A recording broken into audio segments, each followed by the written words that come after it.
The 7 Habits of Highly Effective People. Part 1. Paradigms and Principles. Inside Out.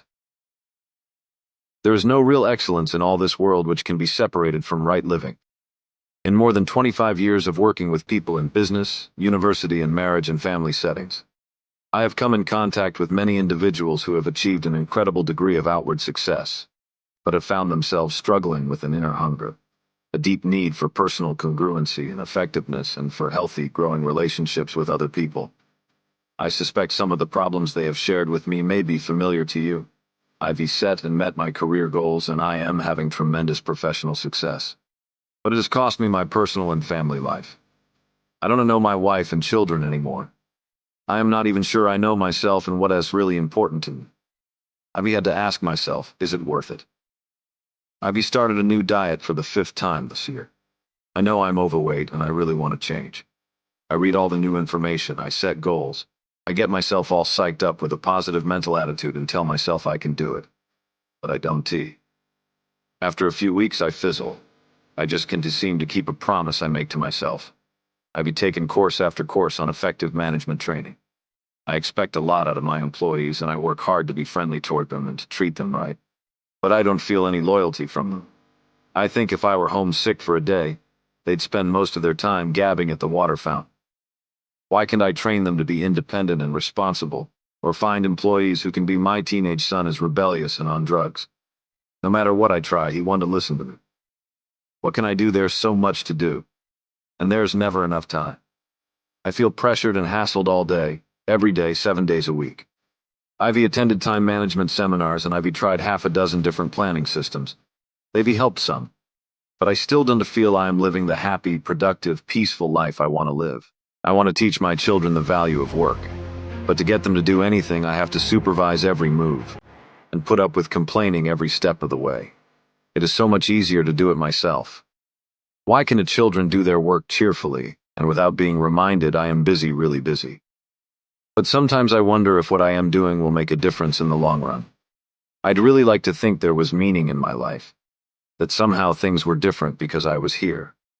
I see my friends or relatives achieve some degree of success or receive some recognition, and I smile and congratulate them enthusiastically. But inside, I am eating my heart out. Why do I feel this way? I have a forceful personality. I know in almost any interaction I can control the outcome. Most of the time I can even do it by influencing others to come up with the solution I want. I think through each situation and I really feel the ideas I come up with are usually the best for everyone. But I feel uneasy. I always wonder what other people really think of me and my ideas. My marriage has gone flat. We don't fight or anything. We just don't love each other anymore. We've gone to counseling. We've tried a number of things, but we just can't seem to rekindle the feeling we used to have. These are deep problems, painful problems, problems that quick fix approaches can solve. A few years ago, my wife Sandra and I were struggling with this kind of concern. One of our sons was having a very difficult time in school. He was doing poorly academically.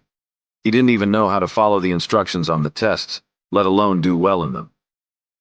Socially, he was immature, often embarrassing those closest to him. Athletically, he was small, skinny, and uncoordinated, swinging his baseball bat, for example, almost before the ball was even pitched. Others would laugh at him. Sumar and I were consumed with a desire to help him. We felt that if success were important in any area of life, it was supremely important in our role as parents. So we worked on our attitudes and behavior toward him, and we tried to work on his. We attempted to psych him up using positive mental attitude techniques. Come on, son. You can do it. We know you can. Put your hands a little higher on the bat and keep your eye on the ball.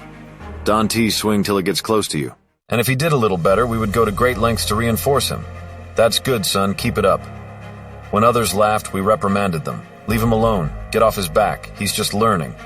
And our son would cry and insist that he'd never be any good and that he didn't like baseball anyway. Nothing we did seemed to help, and we were really worried. We could see the effect this was having on his self-esteem. We tried to be encouraging and helpful and positive. But after repeated failure, we finally drew back and tried to look at the situation on a different level. At this time in my professional role, I was involved in leadership development work with various clients throughout the country. In that capacity, I was preparing bi-monthly programs on the subject of communication and perception for IBM's Executive Development Program participants. As I researched and prepared these presentations, I became particularly interested in how perceptions are formed, how they behave. This led me to a study of expectancy theory and self-fulfilling prophecies, or the Pygmalion effect, and to a realization of how deeply embedded our perceptions are. It taught me that we must look at the lens through which we see the world, as well as at the world we see, and that the lens itself shapes how we interpret the world. As Sumar and I talked about the concepts I was teaching at IBM and about our own situation, we began to realize that what we were doing to help our son was not in harmony with the way we really saw him. When we honestly examined our deepest feelings, we realized that our perception was that he was basically inadequate, somehow behind. No matter how much we worked on our attitude and behavior, our efforts were ineffective because, despite our actions and our words, what we really communicated to him was, "You aren't capable. You have to be protected." We began to realize that if we wanted to change the situation, we first had to change ourselves. And to change ourselves effectively, we first had to change our perceptions.